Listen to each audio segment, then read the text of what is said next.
こんにちは皆さん、私のチャンネルへようこそ。今日、カタカナを教えましょう。Today we're going to learn about the history of katakana. We're going to cover A and O, or A through O, and we're going to do some katakana practice.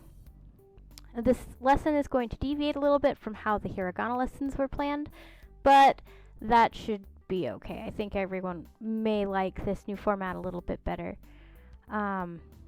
So a little bit about the history. History of katakana is that it has the same sounds as hiragana, but it's a little bit more angular.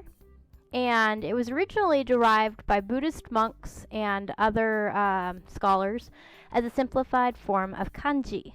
And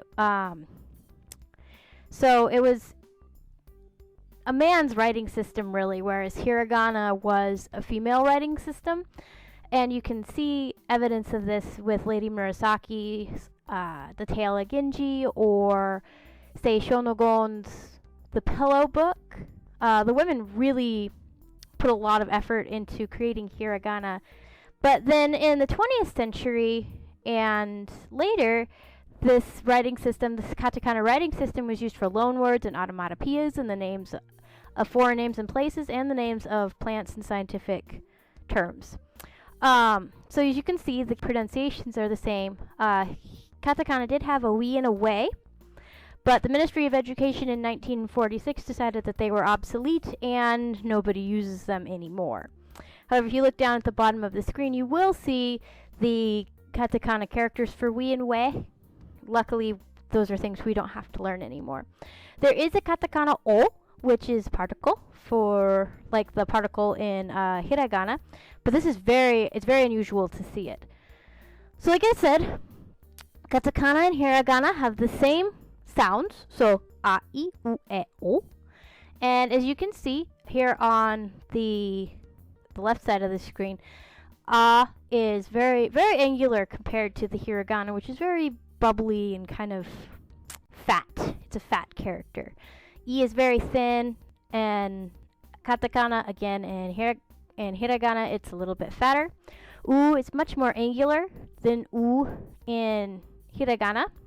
And you can see that E in katakana looks kind of like the English letter I, and it's a lot less swoopy and like flowy than the hiragana character for E. And O is has very sharp horizontal, vertical, and diagonal lines, and it looks like a person who's kind of tap dancing or some kind of dance, whereas O in hiragana looks like a putting green, and the ball has gone over the green, so it's a nice big fat kind of bubbly character, where in hiragana, whereas in katakana it's just very thin and sharp. It's just important to remember kind of 90-degree angles, very sharp corners, okay? So, like with hiragana, we have the character A. And A is written with a straight line across, and it comes down at an angle so that it looks kind of like a person who's opening their mouth, and they stick out their tongue. A.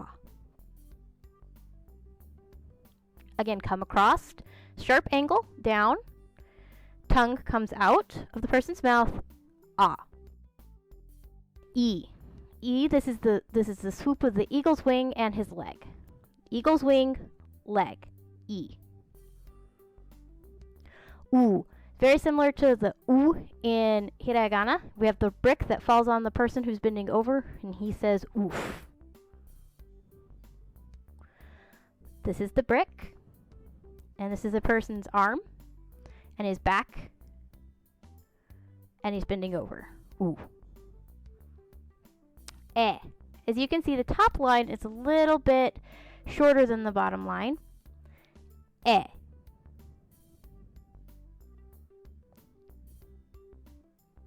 Top line is a little bit shorter than the bottom line. E. I don't have a clever association for this, I apologize. O. This is a person with his arms out, and he's kicking out his leg. He's kind of doing like a can-can dance. He's an opera singer or dancer. O. 発音練習しましょう。Let's practice pronunciation. A. A.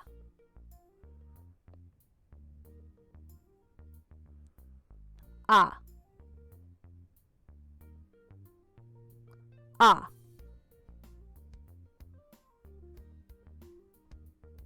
E. E.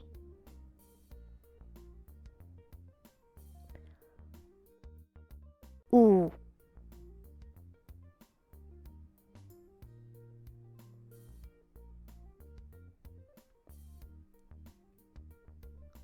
U.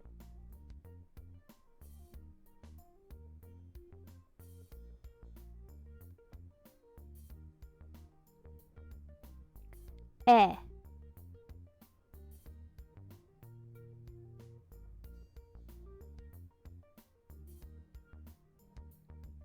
E.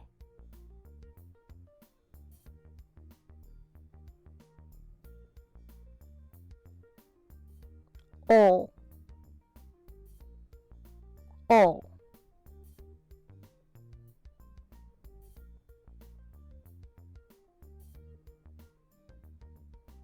And that's it for A through O katakana.